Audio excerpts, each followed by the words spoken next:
নমস্কার বন্ধুরা, food divine বাংলাতে তোমাদের সকলকে অনেক অনেক স্বাগত জানিয়ে আজকের রেসিপিটা আমি শুরু করছি। আজকে আমি তোমাদের সাথে খুবই টেস্টি একটা আলুর নাস্তা রেসিপি শেয়ার করব। এইভাবে তোমরা একবার অবশ্যই বাড়িতে বানিয়ে দেখো, আশা করছি ভালো লাগবে। এখানে আমি দেখো 3টে বড় সাইজের আলুকে ছাড়িয়ে নেওয়ার পর এইভাবে পাতলা স্লাইস করে কেটে নিয়েছি।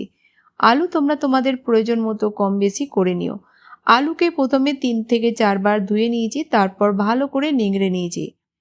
এবার দিয়ে দেব এখানে লবণ স্বাদ মতো, দেব এখানে হাফ চামচ কাশ্মীরি রেড চিলি পাউডার, 1 চামচ দিয়ে দিলাম এখানে গোলমরিচের গুঁড়ো। হালকা হাতে একবার মিক্স করে নেব। খুবই অল্প মশলায় এই রেসিপিটা তৈরি হয়ে যায় আর খেতে কিন্তু খুবই টেস্টি হয়। তোমরা একবার হলেও বাড়িতে বানিয়ে দেখতে পারো। হালকা হাতে মিক্স হয়ে যাওয়ার পর এবার দিয়ে দেব 3 চামচ ময়দা। ময়দা দেওয়ার পর আমরা আরও ভালো করে একবার মিক্স করে নেব। বন্ধুরা, আজকের রেসিপিটা তোমরা কোন গ্রাম থেকে বা কোন শহর থেকে দেখছো আমাকে কমেন্ট বক্সে অবশ্যই বলো। ভালো করে মিক্স করে নিলাম। এবার দেখো আমরা এইভাবে হালকা হাতে এটাকে বন্ধ করে আমরা তেলেতে ভাজতে থাকবো। একদম তোমরা টাইট মুঠি বন্ধ করবে না, একদম হালকা এইভাবে লাচ্ছাগুলো যাতে সাইডে খোলা থাকে সেইভাবেই আমরা এইভাবে দিতে থাকবো তেলেতে। দেওয়ার সময় তোমরা একটু সাবধানেতে দিও, কারণ তেলটা অনেকটাই গরম। একদম আমরা এটাকে টাইট হাতে বন্ধ করব না। দেখো, ঠিক আমি যেভাবে দিচ্ছি তোমাদেরকেও ঠিক সেইভাবেই দিতে হবে। এইভাবে দিলে কিন্তু পকোড়াগুলোর যে আলুর লাচ্ছাগুলো না অনেকটা ক্রিস্পি তৈরি হয়। একবারে যতগুলো ভালোভাবে ভাজা হবে ততগুলোই দিয়ে দিলাম। এবার মিডিয়াম ফ্লেমেতে ভেজে নেব 4 থেকে 5 মিনিটের জন্যে, যতক্ষণ না খুব সুন্দর একটা কালার চলে আসছে।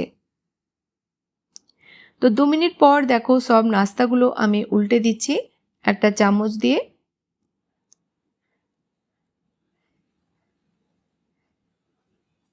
তোমরা এটা চায়ের সঙ্গে বা মুড়ির সঙ্গেও খেতে পারো, খুবই টেস্টি লাগে খেতে। আর বানাতে শুধুমাত্র 5 মিনিটই লাগে। তো এভাবেই উল্টে পাল্টে আমাদের ভেজে নিতে হবে যতক্ষণ না পকোড়াগুলো খুব সুন্দর একটা কালার চলে আসে। আর দেখেই বুঝতে পারছো এটা খেতে কতটা টেস্টি হবে। এক একটা আলুর যে লাচ্ছা না ওগুলো একদম দেখা যাচ্ছে, দেখেই বুঝতে পারছো তোমরা। 4-5 মিনিট হয়ে গেছে আর আমাদের আলুর পকোড়া তৈরি হয়ে গেল। দেখে তোমাদের যতটা টেস্টি মনে হচ্ছে খেতে কিন্তু এর থেকে অনেক বেশি ভালো লাগবে। তো চলো এগুলো তুলে নেব আর বাকিগুলো এইভাবেই বানিয়ে নেব। তো বন্ধুরা, রেসিপিটা বাড়িতে বানাও, খাও, তারপরে বলো তোমাদের কেমন লাগলো।